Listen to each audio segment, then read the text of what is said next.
Welcome to English study point. প্রিয় শিক্ষার্থী, শুভেচ্ছা নিও। শুভেচ্ছান্তে ইংলিশ স্টাডি পয়েন্টের ক্লাস শুরু করছি। আজকে তোমাদেরকে দেখাবো যে কিভাবে অ্যাক্টিভ ভয়েসকে প্যাসিভ ভয়েসে রূপান্তর করতে হয়। প্রিয় শিক্ষার্থী, এর আগে তোমাদের জেনে রাখা দরকার যে আমরা টেন্স অনুযায়ী এবং সেন্টেন্স অনুযায়ী ভয়েস চেঞ্জ করা তোমাদেরকে শেখাবো। প্রথমে তোমাদেরকে শেখাবো কিভাবে 9টি টেন্সের ভয়েস চেঞ্জ করতে হয়। তাহলে আসো আমরা শুরু করি। কোন কোন 9টি টেন্সের ভয়েস চেঞ্জ আমরা করব? প্রেজেন্ট ইনডিফিনিট, প্রেজেন্ট কন্টিনিউয়াস এবং প্রেজেন্ট পারফেক্ট, এই তিনটা। পাস্ট ইনডিফিনিট, পাস্ট কন্টিনিউয়াস এবং পাস্ট পারফেক্ট, এই তিনটা। ফিউচার ইনডিফিনিট, ফিউচার কন্টিনিউয়াস এবং ফিউচার পারফেক্ট। এই 9টি টেন্সের ভয়েস চেঞ্জ আমরা তোমাদেরকে শেখাবো।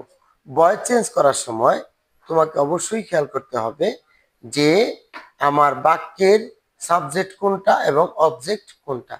বাক্যের যে অবজেক্ট আছে সেটা কিন্তু তোমাকে চিনতে হবে। আসো তাহলে আমরা দেখি যে কি নিয়মে অ্যাক্টিভকে প্যাসিভ করতে হয়। সাধারণত এই 9টি টেন্সের ভয়েস চেঞ্জ করতে হলে তোমাকে 5টি কাজ করতে হবে। এই 5টি কাজের মধ্যে প্রথম কাজ হলো তোমাকে যে ভয়েসটা চেঞ্জ করতে দেওয়া হবে, অ্যাক্টিভ ভয়েস এর অবজেক্ট প্যাসিভ ভয়েস এর সাবজেক্ট হবে। টেন্স অনুসারে সাহায্যকারী ভার্ব বসবে। 3 নম্বরে যে মূল ভার্বটা থাকবে সেই ভার্বটার পাস্ট পার্টিসিপল ফর্ম বসবে, অর্থাৎ ভার্ব 3 হবে, একটা বাই হবে। আর 5 নম্বরে হবে অ্যাক্টিভ ভয়েস এর সাবজেক্টটি প্যাসিভ ভয়েস এর অবজেক্ট হবে। সাবজেক্টটি যদি নাউন হয় তাহলে নাউনই বসবে, আর যদি সেটা প্রোনাউন হয় তাহলে পরিবর্তিত হয়ে বসবে। কিভাবে সাবজেক্ট পরিবর্তিত হয়ে বসবে আসলে তোমাদেরকে দেখাই। যদি সাবজেক্ট আই হয় তাহলে মি হবে, যদি সাবজেক্ট উই হয় আস, ইউ থাকলে ইউই হবে, হি থাকলে হিম, সি থাকলে হার, দে থাকলে দেম, আর যদি ইট থাকে তাহলে ইটই হবে। তো আসো আমরা তোমাদেরকে বুঝাবার চেষ্টা করছি। আর যদি সাবজেক্টটি নাউন হয় তাহলে কিন্তু নাউনই বসবে। আমরা প্রথমেই প্রেজেন্ট ইনডিফিনিট টেন্সের 2টি সেন্টেন্স তোমাদেরকে ভয়েস চেঞ্জ করে দেখাবো। তো প্রিয় শিক্ষার্থী, Karim writes a letter, Karim writes a letter, এখানে করিম সাবজেক্ট, এটা ভার্ব এবং এটা অবজেক্ট। তাহলে প্রেজেন্ট ইনডিফিনিট টেন্সকে ভয়েস চেঞ্জ করতে হলে সাহায্যকারী ভার্ব হিসাবে বসবে এম ইজ আর।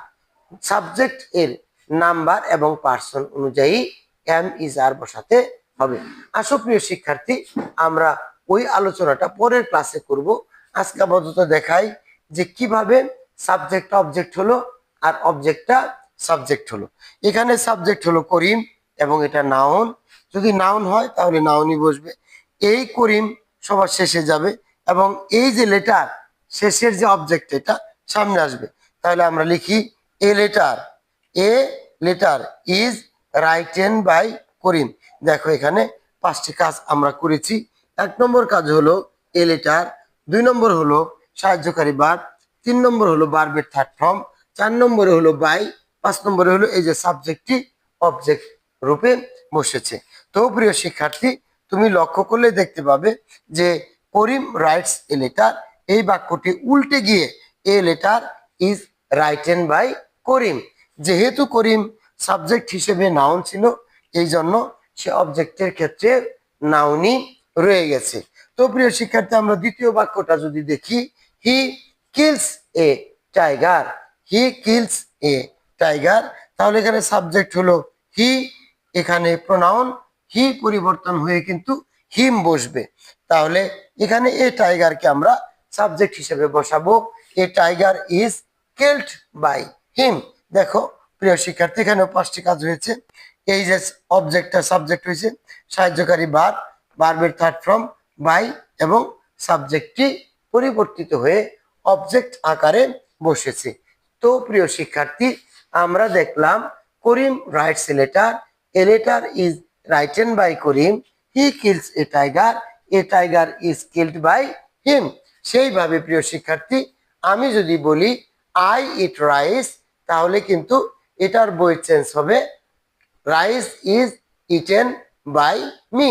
তো প্রিয় শিক্ষার্থী, I read a book, a book is read by me. My mother cooks foods are made by my mother. এইভাবে আমাদেরকে ভয়েস চেঞ্জ করতে হবে। তো প্রিয় শিক্ষার্থী, আমরা আজকে তোমাদেরকে যে দুইটা পরিবর্তন দেখাইছি সেটা শুধু প্রেজেন্ট ইনফিনিট টেন্সের।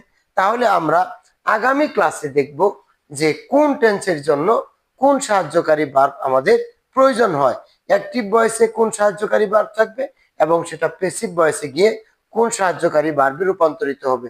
তো প্রিয় শিক্ষার্থী, সে আশাবাদ ব্যক্ত করে তোমাকে আগামী ক্লাস দেখার আহ্বান জানিয়ে আজকের ক্লাস এখানেই শেষ করছি।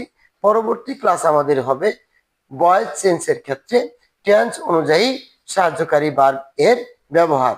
ধন্যবাদ, ভালো থেকো সবাই।